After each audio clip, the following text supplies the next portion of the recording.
Hello, everybody, and welcome to another edition of the Market Down Podcast. My name is Nick Cummings, joined this week by Danny Hernandez, Chad Big Bad Johnson, and James Gisante. Not a whole lot of news this week outside of all of the AEW pay-per-view stuff. If you would like to watch stuff on that, we had our live reaction to Revolution on Sunday, and we had our AEW Dynamite post show on Wednesday. So please go back, watch those, and you can get informed on that stuff there. But tonight, whenever you're watching this, we'll be talking about things that aren't AEW related. And we are going to start with NXT, where Dolph Ziggler has rather surprisingly won the NXT Championship. Now, Bron Breakker, Chad, this is your department, so I'm going to go to you here for most of my questions. I believe Bron Breakker was champion, yes? He was, correct. Thank you. And then he had a triple threat versus Tommaso Ciampa and Ziggler. The match ended with Robert Roode getting involved, pulling Breakker out of the ring, and Ciampa eating the pin. And Dolph Ziggler is your NXT champion. Lot going on here. There's a lot of reports now that people think Breakker is going to be going up to Raw. We not really sure what's going to go on with Ciampa, and although he has appeared on Raw a bit, and now we have a 35-year-old man as the NXT 2.0 champion. So, Chad, there's a lot here, and being our NXT fast forward guy, please break it down for us. Okay, actually, you did a great job. That's pretty much all you needed to say. I do find it hilarious that NXT 2.0 is supposed to be for the younger generation and the upcoming stars and the bright young talent, and then you do throw the belt on somebody who is older than 35. He is 41. Just want to put that out there. I saw James immediately react to that and start Googling. I knew it was wrong. I didn't know how wrong, but I knew it was wrong. I think I might have took that from a random Twitter comment about him and Mandy Rose being the champs. And they maybe if you average their ages, you get 35. But I don't know. Him being 41 makes it a worse point. I don't know. I mean, I am happy for Dolph because I feel like he needs wins because he hasn't won since probably I was a child. But since he cashed in the Money in the Bank. Literally. That was what, 2012? But yeah, I mean, I'm glad he got the W. I'm sure he'll put over somebody younger, and I'm sure it'll look good. I'll give it that. The match itself was good. Can't complain. And I do think Ciampa and Breakker go to Raw, even though I don't know why. But I mean, Ciampa, I understand more so. Breakker, I think, still needs a little development. I think he said recently in, I don't know if it was a backstage interview or something of the sort, that everybody on the Raw roster told him that he needs to smile more. That alone lets me know that he doesn't really know what's going on character-wise, and he needs to stick to NXT to learn some more details. But other than that, cool. I think Vince saw him on a Raw and was like, okay, I want this guy now. So, James, I think there's a very interesting storyline here for Ziggler and NXT. And then obviously, like we said, you have Breakker and Ciampa going up to Raw to get their own new storylines. So before I get into that, I will just say, Chad, the fact that people are telling Braun to smile more means that he's essentially at the same level as Ronda Rousey, former WrestleMania main eventer. So and former women's champion. I don't know.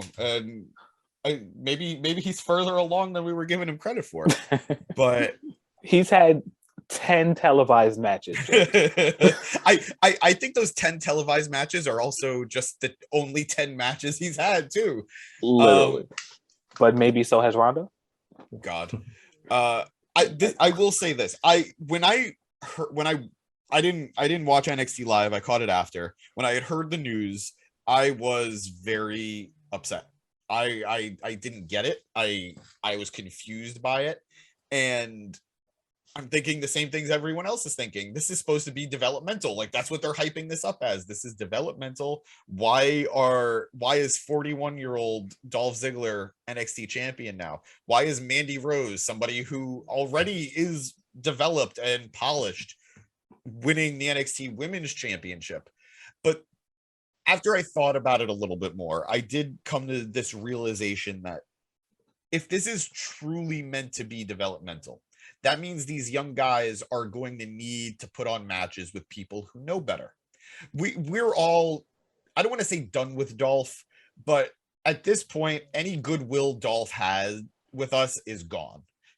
Danny has made this point before, and I think he nailed it. Dolph has been there too long and has chosen to stay there too long for us to continue to feel bad for him. This is a choice he's made, and if that's his choice, he's got it. There's no feeling bad. It's what he wants. But the truth is, he can still go. He can wrestle. He could put on good matches, and it's like you said, the match itself was good. He had a good match with Ciampa. He had a good match in that triple threat with Breakker too. And if he's capable of continuing to put on these good matches, maybe that's fine that he's champion, helping these kids develop. Yeah, I agree. I mean, I think that's why he was down there in the first place. Like, what's his name was down there for a while. Cesaro went back down, and he had a bunch of really good matches with, I believe it was like Sami Zayn. So it made sense for him to be down there. Rude too. Like, it made sense for them to be down there for a little bit to put dudes over Danny. But like, winning the title was just so bizarre to me, even though I understand like it's going to lead to him putting somebody over and that person has a very quality win under their belt, so to speak. But it's just the fact that he won the title is just so odd to me. Yep, you and me both. I think James put it very well when he said that I put it very well. Dolph was too long. He's Natalia. Like, he's a guy that when he wins, people look worse for it because they couldn't even beat Dolph Ziggler. The same way if you lose to Natalia, it's like, you couldn't even beat Natalia, really? Like, hey, easy on Natalia. Three-time world record holder. She deserves it, and you're brainwashed if you think she deserves better. But Dolph was one of those people too. Like, except, you know, Natalia was good at a time where the women weren't good. But Dolph was good a little bit past the time where good wrestling wasn't as common in WWE. Like, he was never, I mean, I don't think Natalia was ever the best woman because Beth Phoenix was there, but like she was like top 3 at one point. Right. Whereas like Dolph was never top 3. Like, he had like Bryan and Punk there, and even like William Regal and like other people, but like Dolph is way past his expiration date. And I don't think, like, James made a good point that like you do need to have these younger guys work with more experienced guys. I don't think that guy has to be the world champion of the promotion.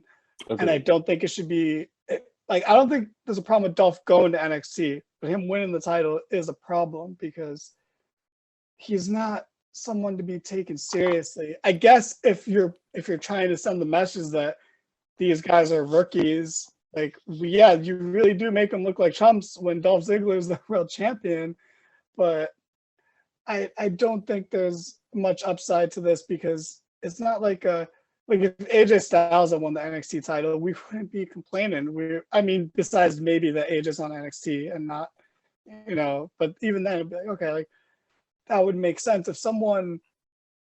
I don't have a good example right now because everyone's like kind of busy in something, but like, I don't know. I actually don't have a problem with Mandy Rose being the women's champion because I think she has reinvented herself, and I actually like Toxic Attraction, or I just like Gigi Dolan at least. But you know, so I'm kind of into that. Like, I don't really watch NXT, but occasionally I'll check out what they're doing on YouTube, and it's different. It's something different, and I'll give Mandy Rose credit. She's becoming like, it's gonna sound weird, but she's becoming like Carmella in the sense that she keeps finding ways to be relevant and to reinvent herself and to do something different, which Carmella has done like under the radar over the past like 5 years. Is when one character is done, she's already on to the next one. Now it looks like Mandy's kind of doing the same thing. The Otis thing got ended abruptly, which was weird because that worked and it was over. But then she was in a weird tag team with Dana Brooke and whatever. And look at that. Now they're both champions. Look at that.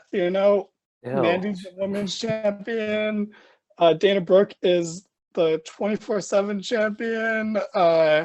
And for some reason, WWE thinks that's an accolade, and they're taking it seriously. It's weird. But anyway, Mandy is someone of that level. She was a mid-card in the women's division, going down and winning the title, and I could buy that. Dolph is mid-card by name, by veteran status only, not in terms of presentation. He's lost so much. He lost on Monday, the day before this. He took the pin, not Bobby Roode. Dolph Ziggler took the pin in the tag match, which is a whole nother thing. Like, it's been 3 weeks of Champ on Raw, and he has not hit his finisher once. I know his finisher because he's from the time of NXT I actually watched, but no one on Raw in the Raw audience knows his finisher because he's won 3 matches without ever hitting it. But I don't see. You guys tried really hard to put a positive spin on this, and you did good, but it's Dolph. Like, that's where your guys' logic, which makes sense, falls apart because it's Dolph. And I love Dolph. I was one of those people that marked out when he cashed in the night of WrestleMania. Like, I was at the TLC 2012 when he had the ladder match with John Cena, and that shit was fucking great. But it's like, when have you cared about Dolph since then? Like, maybe the Authority angle where he was the last guy at Survivor Series, but that was Sting debuting. So since then he had the one good ladder match he had 2 good ladder matches, one with Luke Harper, one with The Miz, of all people. And since then, what has he done? Sorry, it's like all the people from this time I don't like that they're still here. All these, we complain as wrestling fans, especially our portion of wrestling fans, about the old timers overstaying their welcome and not moving aside for the younger guys. And it's weird to say that about Dolph Ziggler because all he ever does is lose, so he kind of isn't doing that. But it's like him, Miz, Natalya, all these people from like 2008. It's too late. Like, it's weird because it's like I'm asking people who sometimes in certain cases never got their due to just move aside. But move aside. I don't care. I don't want Natalya to ever win a title again. I don't want Miz to ever win a title again. Dolph can win the tag titles. That's all these people. No, Miz and Dolph can win tag titles. Natalya can't win any titles. She's already proven it's not good. Okay. You want to defend the title, Jet? Her partner was Tamina. That's not really fair. I get, and we learned a valuable lesson that sometimes jokes can be taken too far, and be nice. You want to defend Natalya? That was the worst part of WrestleMania last year. Was the women's tag matches? Like, that was the worst part of WrestleMania. 2 nights in a row. Yeah, 2. They're the only ones. Like, I don't ever want night 1 and night 2 to relate at all ever again because of that. Honestly. But yeah, that's how I feel. Like, the Dolph, he's the wrong guy to do this with. Finn Balor was the right guy to do this with. Was last year and a half ago. Like, he was the right guy to do this with. Mandy Rose is the surprising right person to do this with. Wouldn't expect it, but she's pulled it off. Not that Dolph won't be good. Dolph is always great. Dolph's promo against Kofi when Kofi was champ was actually really good. But it's Dolph Ziggler challenging for the WWE title. That's the problem. It's not Dolph's abilities, it's Dolph's character. And it's not even that he's bad at it, it's just the character's been assassinated. You can't revitalize someone after a certain period of time, and he's one of those people. Do you think, for argument's sake, we're going a little off topic, but for argument's sake, do you think Dolph could work in a new environment? Do you think Dolph, if he went, I'm not saying AEW, but like if he went to an Impact, or even sure, if he went to AEW or New Japan, He gets do you so think- lost in AEW. I'm I sorry. think the ship has sailed. really, I think if he maybe when AEW first started, yeah, but it's only been almost 3 years. That's too long. He's Like- a bunch of bad returns like past it. Impact, I think, would work, James. I can I see think it so, working too. on Impact. He's like, not as creative as Matt Cardona. Like it's very clear. You've seen his stand up. Like he's not as creative as Matt Cardona. Like Yeah. and Matt Cardona could have been Zack Ryder could have maybe been one of those guys to go back to. He did go back to NXT. It was with the Mojo. Mojo Hype Rawley. Bros. original Bron Breakker. Let's be okay. all right, that's disrespectful to Breaker. He's got a dumb name, but like he's pretty good. He's a Steiner. Cool. So he's not. Why didn't they just? So call he's him Bron really good Steiner? at math. Cool. Like Because the WWE's dumb. That's why. First of all, Danny, that joke is gonna go unheard, but I appreciated it. And Chad, when he was like literally, I think almost the week before he debuted in NXT, his name was going to be Bron Breakker, which would have been a nice little like nod to his dad. But then like they just Bron Breakker. You know what's worse about that is the in 2 2Ks. months he's just going to be Breaker, and that's terrible.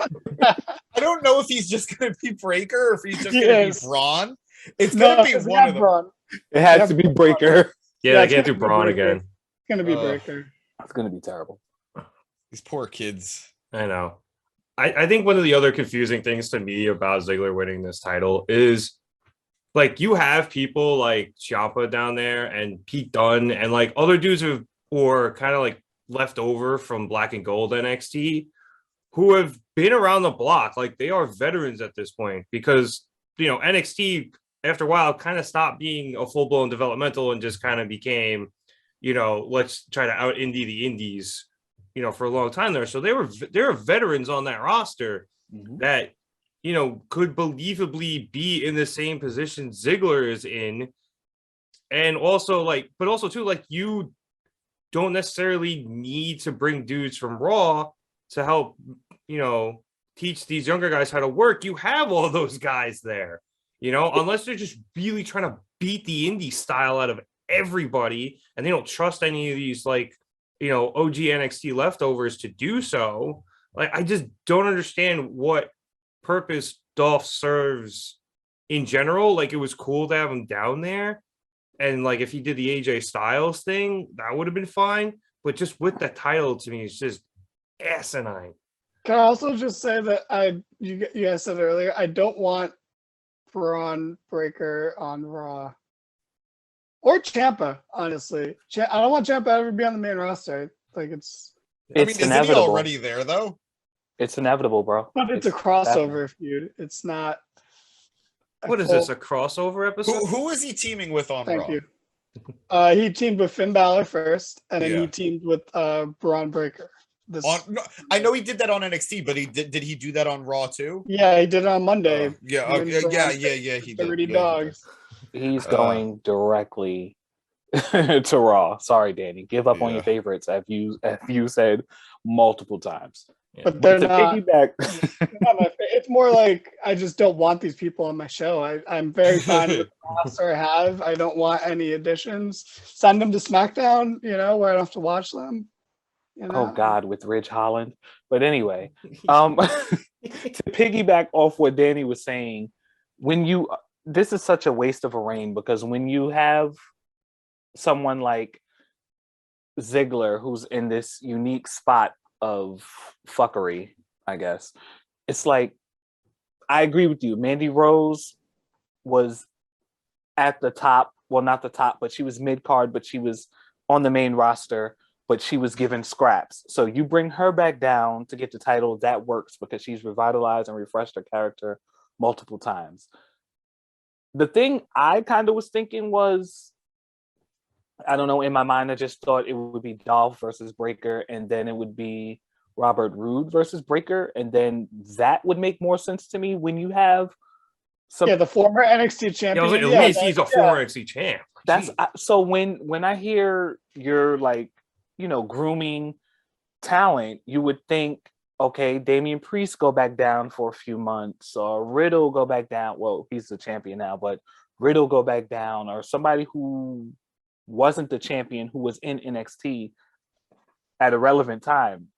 Pete Dunne's still on NXT and hasn't touched a championship in years. It makes no sense. It's a waste of a reign. Yeah. Or just someone more credible. Yeah, right. Yeah, Like, I mean, it's like Styles was down there, right? He was down there like last month, and he had a match with like, what was it, Grayson Waller? I Grayson think? Waller, yeah. Yeah, and that was perfectly fine. It was cool. And it wasn't for a title. Yeah, exactly. I agree with AJ. He would have been a good choice, but Danny did say something that makes sense. It might be that they are just trying to beat the indie style out of these guys, and I don't think AJ is. I didn't say that. That was you, Nick. That was your boy. My bad, man. That was It's very well said. But like, AJ's not really the guy to do that. AJ has definitely, like, he's converted his style to WWE. Like, he definitely has his own version of the 5 moves of doom. It happens that his moves are entertaining as hell, and he's great at what he does. But I can't say he doesn't still have that indie feel to him. So AJ is more the anomaly than like the rule they're trying to. But it wasn't for the title. That's the But you said like, you said if you wanted AJ in Dolph's spot is what I'm saying. Like, I wouldn't want that either. Yeah, that makes sense. AJ winning the title. That makes sense what you're saying, James. But Dolph is also the guy who brought super kick parties to WWE. So also true. Well, here's the thing. I don't think he was trying to make it a super kick party. I think he was just trying to have that be his finisher, and WWE just kept saying no. Well, he also never won matches, so he would just hit the move and people would kick out. True. So. Well, I mean, he had like 3. He had that, the zigzag, and I think he borrowed the Famouser, and he just couldn't win. God. Because he cannot win. That's why we're here. Look, where we are. Here's the reality. If Dolph Ziggler won, we would be fine with it. Dolph Ziggler was the gatekeeper of Raw and SmackDown of the main roster. Now he's the official gatekeeper. If you could beat him for the NXT title, you get onto the main roster. Good luck not being happy. Oh, I just don't understand having a 41-year-old guy win your developmental title. I'm totally cool with people going down and challenging guys and girls and, helping build them up and giving them rubs and shit. But like, just winning the title when he's probably going to lose it in a month. Yeah, he's going to lose to like Tony D'Angelo in a month. Jesus. And then it's going to make no sense whatsoever. God, I can never take that name seriously. There used to be this asshole who played for the Rangers named Tony D'Angelo. I mean, I understand why Dolph is still in WWE, and he belongs there because they're paying him well enough to eat shit. But become he a makes manager. more than Charlotte. That's crazy to me. I mean, he has the seniority, so I mean, it's obvious he's moved himself in the position that he's in on purpose after fighting for scraps forever. There's also 2 different types of seniority. There's the seniority of a guy like, I don't know, Seth Rollins, who's been there for like a decade. And then there's the seniority, or even better, because same like time frame. There's the seniority of a Kofi Kingston versus the seniority of a Dolph Ziggler. Like, Dolph is just there. But Dolph can't get over anymore. So I'm when the fans and he's making 7 figures to not do anything of note. Yeah.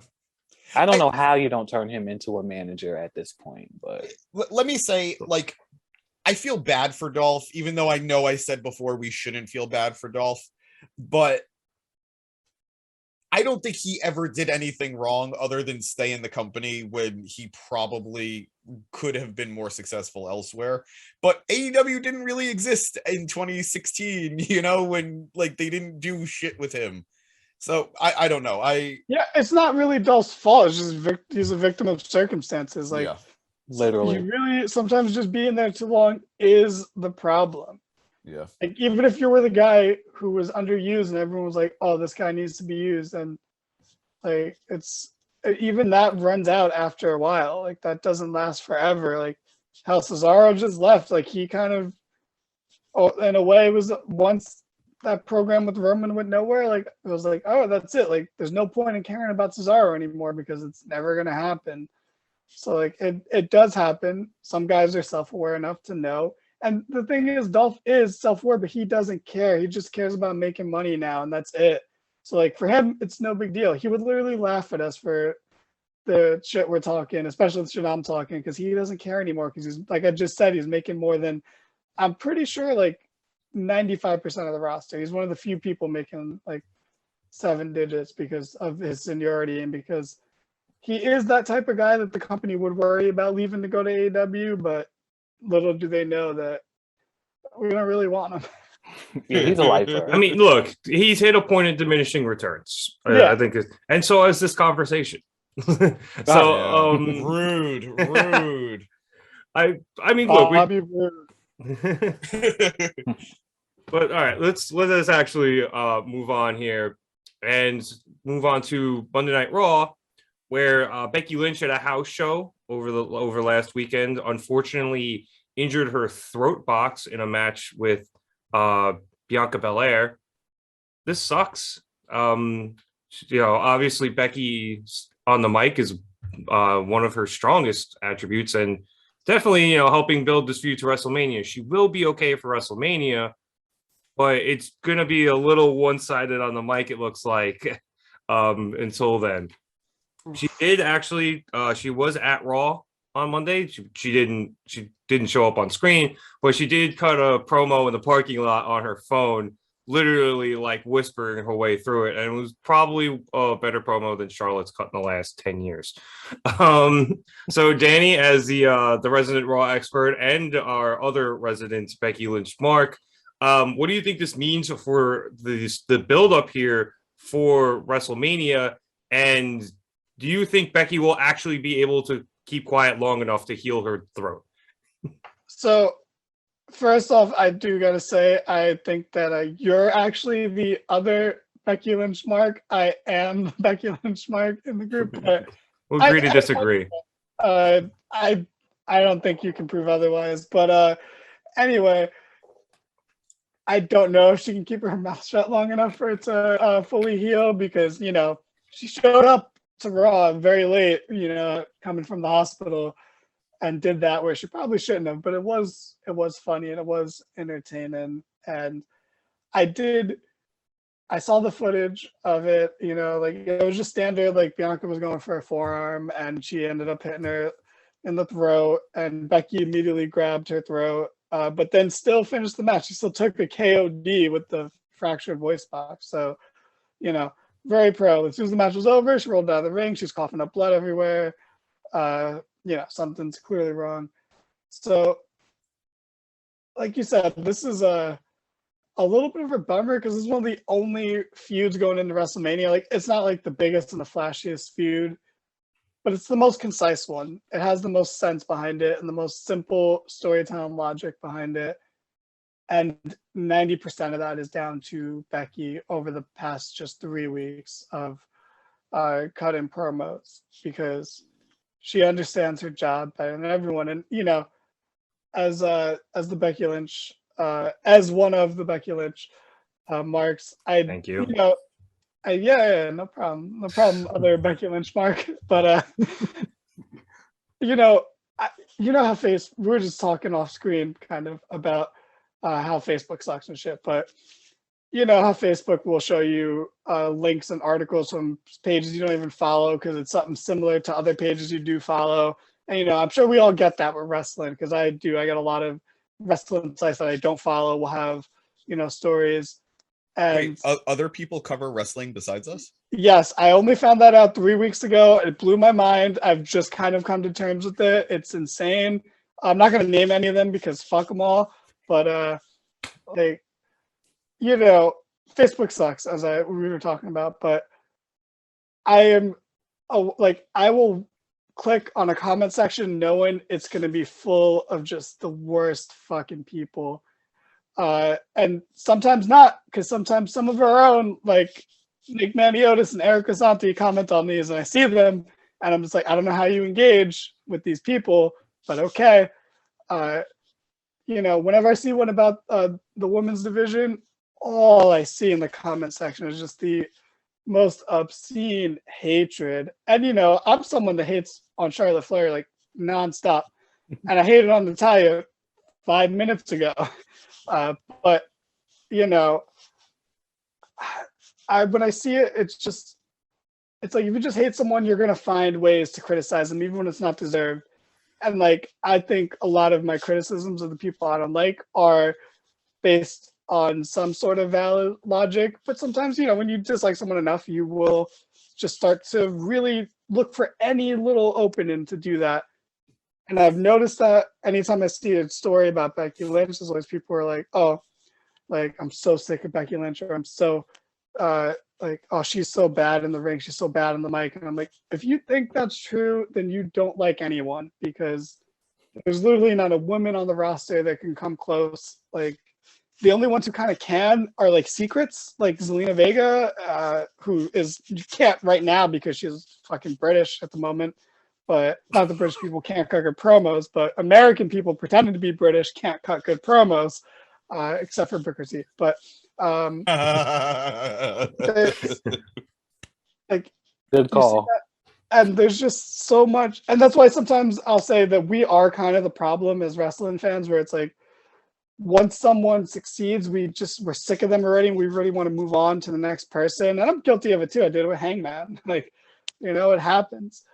But like, if you really just try to objectively from as much as you know about wrestling, look back at this feud, you will see it's all good, solid storytelling based on one person's ability to do so. And that's not taking anything away from Bianca, because I think she's like, the honorary fifth horsewoman now. But like Becky not being part of this for however many Raw she's going to miss, because at the rate she's going, she's going to show up on Raw next week despite not being able to talk.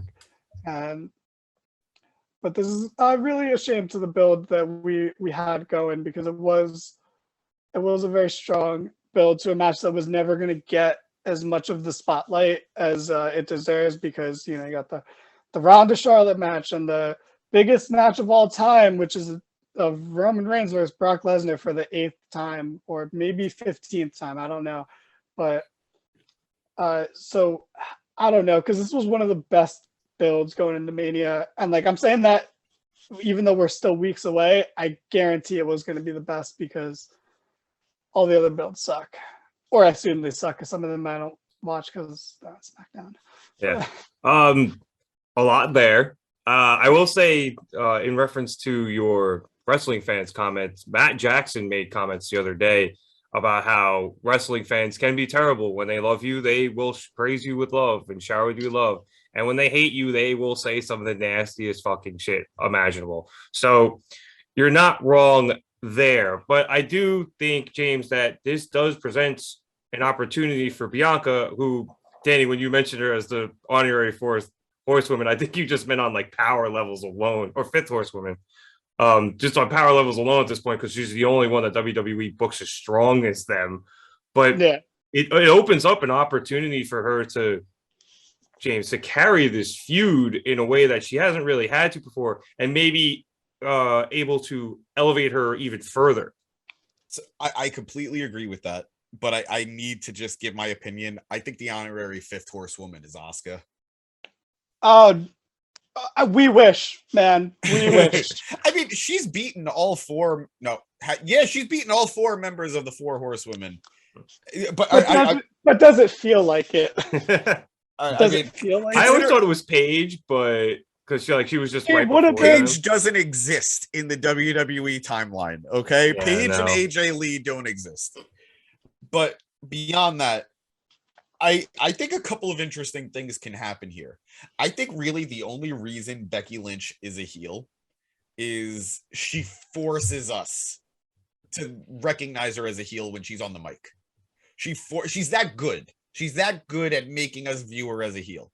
I think if she can't talk, unless they really amp up like the violence that she's going to do or bring out, I think fans are gonna like really rally again with her. And I mean, it's not like they don't already, but I can see this being the actual beginning of the babyface turn for Becky. I do agree. I think this creates a great opportunity for Bianca to carry. You know, it's not like she's some rookie anymore. You know, she's carried her share of storylines, but this is the biggest stage that she'll have it. Like, yes, she main evented WrestleMania with Sasha, but no disrespect to Sasha, I think Becky's just on a different level. And even though this won't be the main event, because I think it's really weird that both women's title matches are on the same night. I think that's a weird move, but for now. No, I mean it just is. They're going to be on the same night. No, I know, but I meant like they've already moved a couple of matches from one night to the other, so they could move it. So for now, yes, they're scheduled for the same night, but they could change that. Fair point.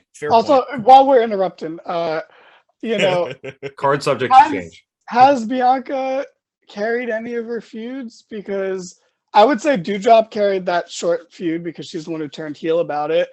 Bailey for sure carried both their feuds. And the Sasha Bianca feud was carried by Reggie. So and quite literally was being carried by Reggie at certain points. I feel like I never felt that she was an incompetent champion when she No, absolutely not. No, yeah. She was not that she's ever looked bad, but I don't think she's ever carried the feud. I don't think she's ever been I feel like she carried the Sasha feud. I mean, no, it was 100% Reggie. It was Reggie. That wasn't a feud. They had respect for each other, and then Reggie had to get involved. That feud it wasn't really a feud. So like neither of them carried it. You can't say either of them carried it when it was Nia Jax and Reggie carrying it, which is a terrible statement to say, but that's what it was. I refuse to acknowledge Nia Jax. But no, that is a good point. That is a good point. I don't know.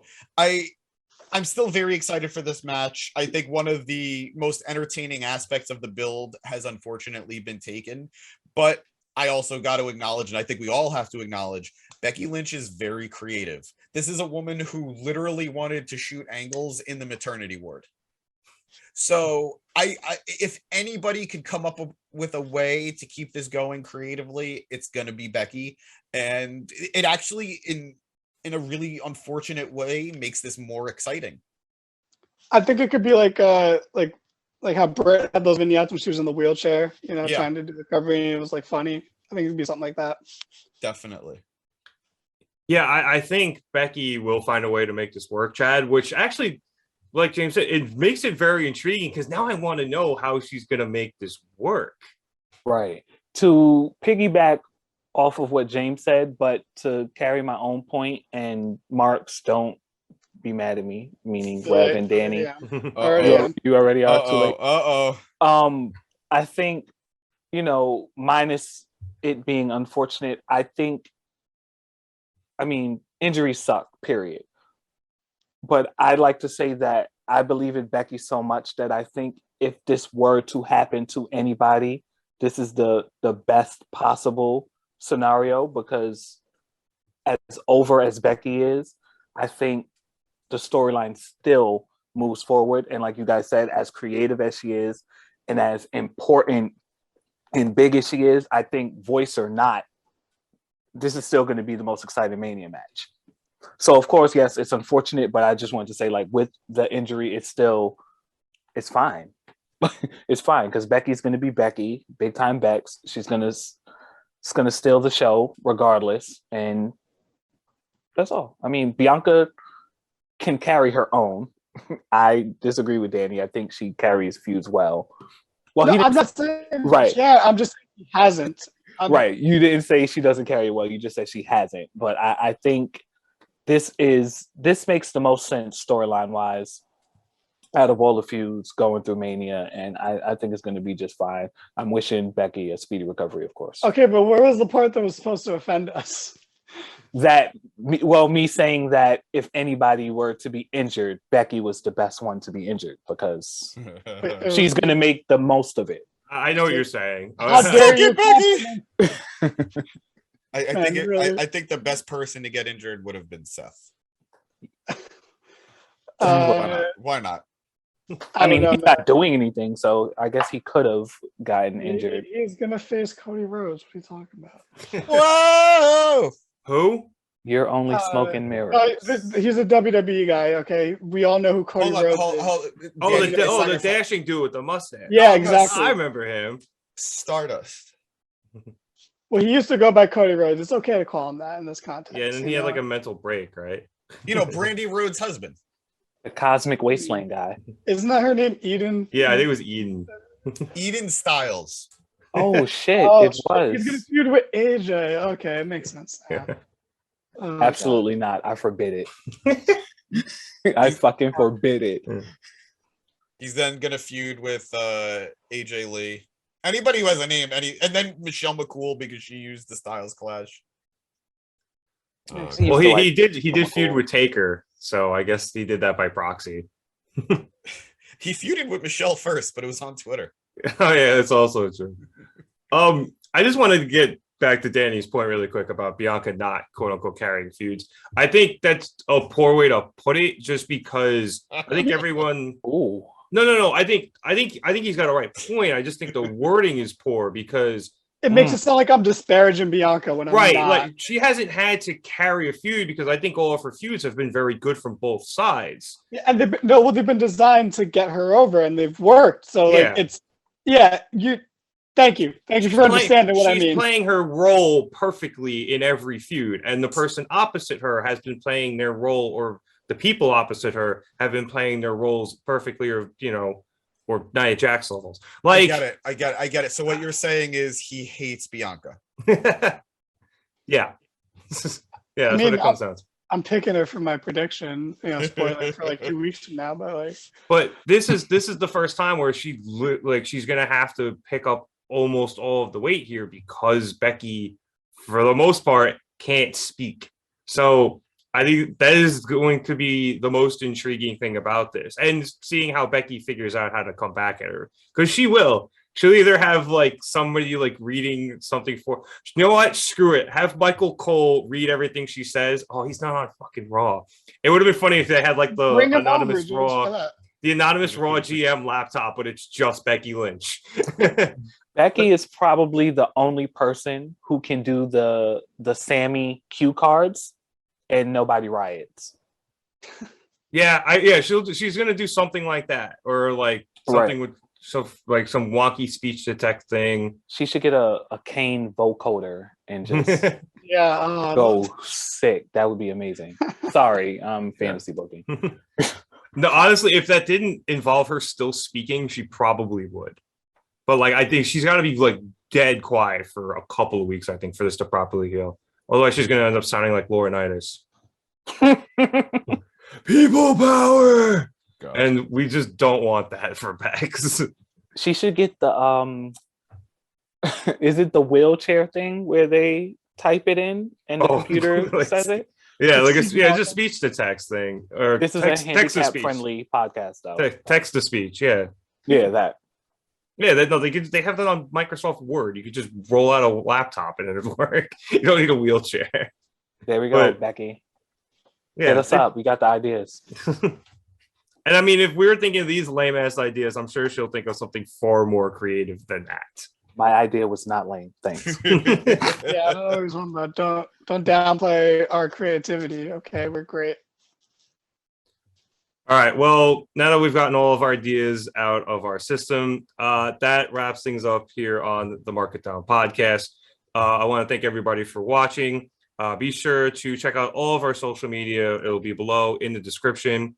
Be sure to like and subscribe, as we say on every show. When we get to 100 subscribers, James will wrap and dye his hair green, some portion of his hair. He hasn't quite decided yet. But yeah, thank you for watching. Be sure to check out all our AEW videos and any of the fast forwards that are coming out. And be sure to tune in next time here on the Market Down podcast. Have a good one, everyone.